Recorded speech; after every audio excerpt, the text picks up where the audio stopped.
Hi, this is Tisch Aitken, and it is Tuesday, October 12th, 2021, and there is a huge change in energy. We're all waking up and moving ahead, and we have a few more months of Jupiter in Aquarius because on December 29th, Jupiter will exit the sign of Aquarius, where it's been on and off since December 19th of 2020, and it had that great conjunction that it met up with Saturn at 0 degrees of Aquarius on the winter solstice, and Jupiter briefly transited in the mutable water sign of Pisces for a few months from May 13th until July 29th, and we will revisit that journey at the end of this year. And Jupiter, which is the higher benefic, will be transiting in Pisces and then the early degrees of Aries on and off in 2022.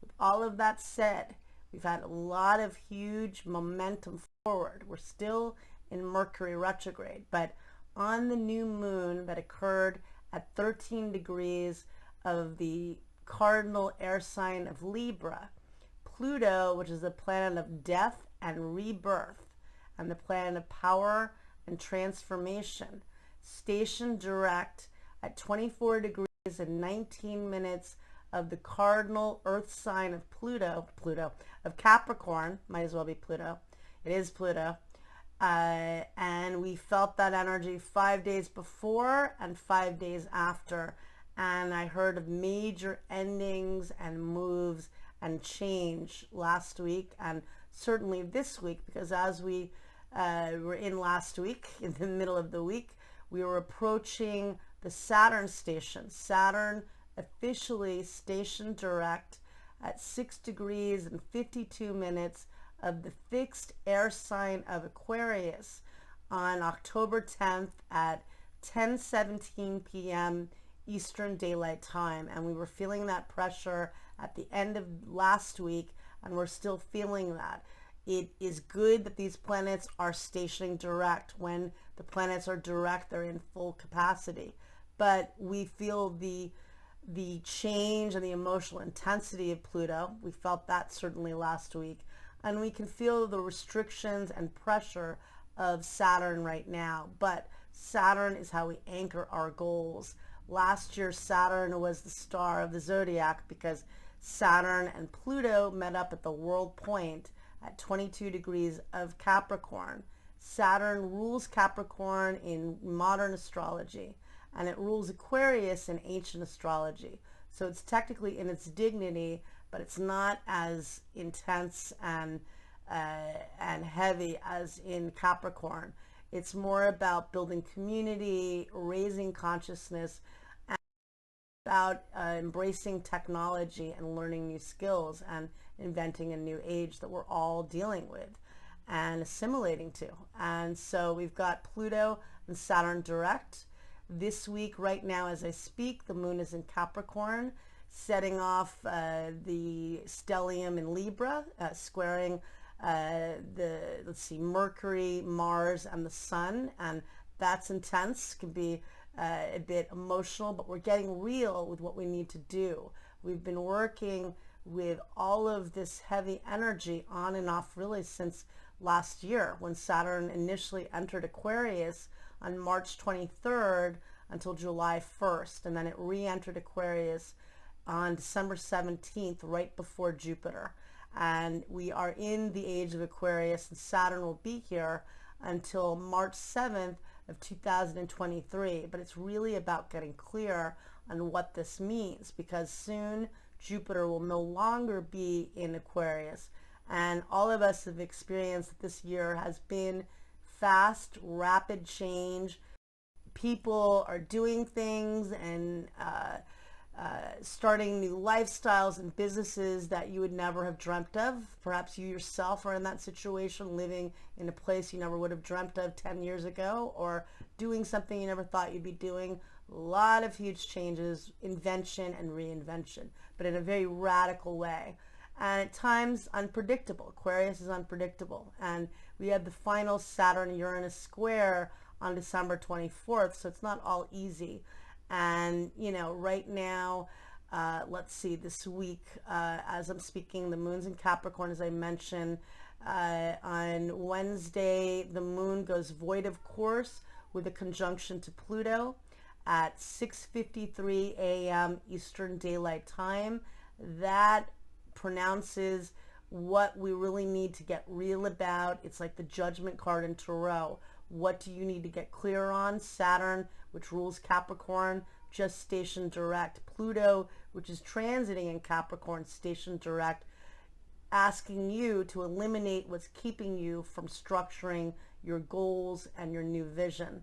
Then over the weekend, let's see, the moon enters, well, before that, let's not jump ahead. On Wednesday, Venus forms a beautiful sextile to Saturn at 3:26 p.m.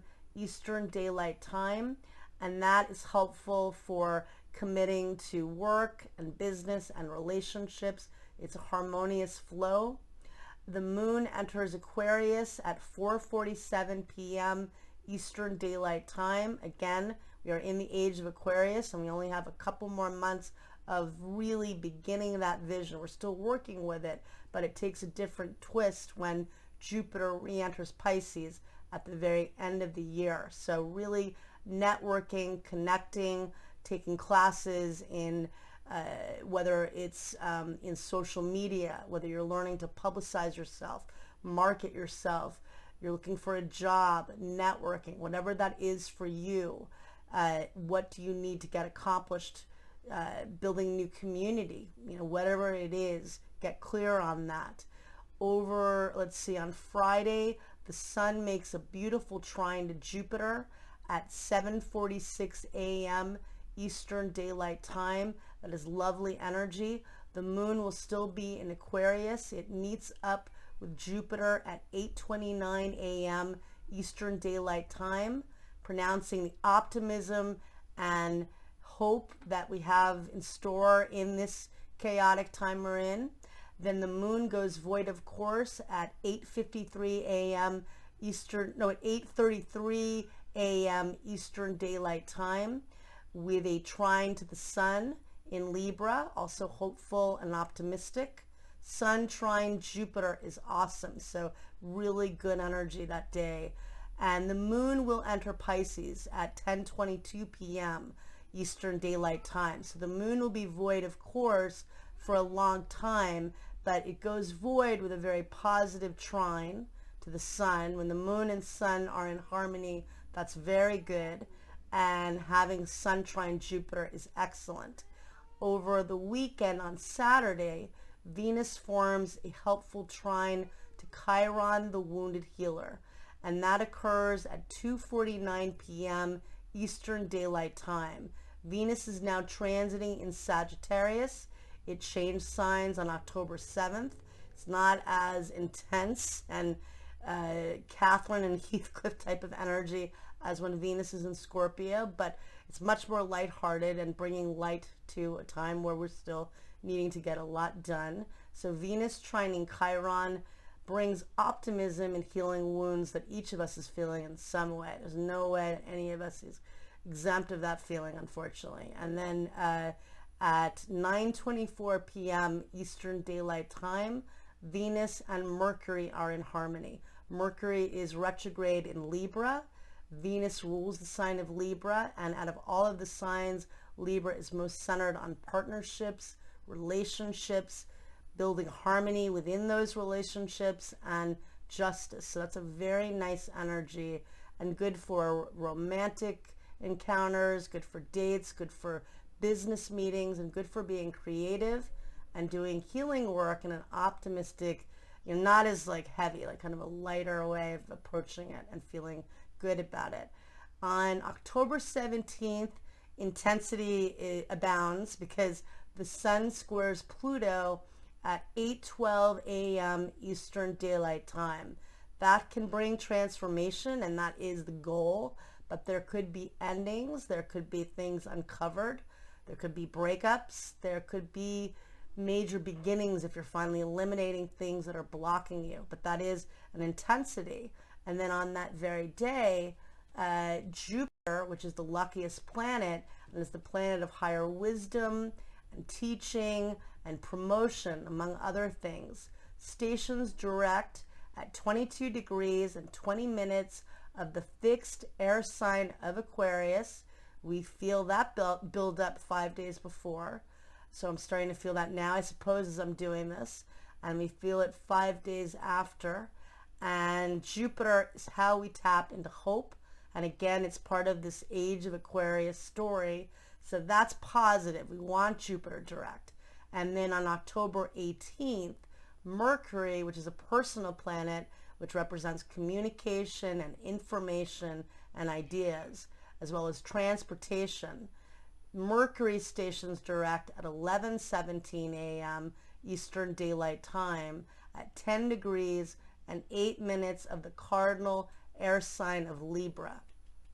And we feel Mercury stationing over the weekend, and Mercury will leave Libra altogether on November 6th. But it is getting clear on relationships, how you partner with others, how you partner with yourself. It's setting off the Venus retrograde tail from the fall of 2018. And I've mentioned this in earlier videos, if you haven't seen this, about how we are reassessing what we were working with in the fall of 2018. Every 8 years, Venus retrogrades at approximately 10 degrees of Scorpio, which it did on October 5th of 2018. And then it's stationed direct at 25 degrees of Libra on November 16th of 2018. This year, Mercury retrograded on September 27th at 25 degrees of the cardinal air sign of Libra. Now we have it stationing direct next week. It leaves Libra altogether on the 6th of November. And this is, again, how do you partner with others? And what's interesting is next week we have a full moon on October 20th. I will do another separate video on it. But the full moon is at 27 degrees and 26 minutes of the cardinal fire sign of Aries. That also speaks back to last year, because Mars retrogrades every 2 years, and it was in the sign of Aries for 6 months in 2020, and it retrograded on September 9th at 28 degrees, which is the second to final degree of any sign. So basically transited the entire sign of Aries, and it's stationed direct in the middle of November at 15 degrees of Aries. And now this full moon is at 27 degrees of Aries, setting off the work you were doing last year. Mars hates being retrograde, particularly when it's in a sign it rules. We were all dealing with restrictions in 2020, yet many of us were trying to work through this, obviously, in the fall of last year. This full moon is fiery, but it brings completion to things you've been working on. And the time of the full moon next week, all of the 4 planets will have stationed direct. Neptune and Uranus are still retrograde, as are some other planets, but we've got 4 planets stationing direct, huge deal.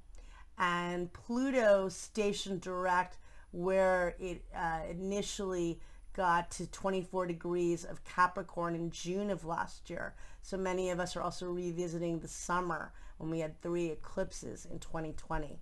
And we're almost saying goodbye to the 2020 story, because I feel that as we go on further this year, and Jupiter exiting Aquarius and the planets stationing direct, we're moving forward. I wish you all a lot of luck. Last week was really intense. It's still a big time. Focus on what you want to do. Have you taken the steps to achieve these new goals? If you haven't, don't do it. Go for it. Don't get down on yourself. Just go for it, and you have time. And now it's going to be much easier to crystallize these goals. And again, Saturn is in its dignity. It's just not as harsh and restrictive as when it's in Capricorn. So thank you very much, and good luck. Thank you.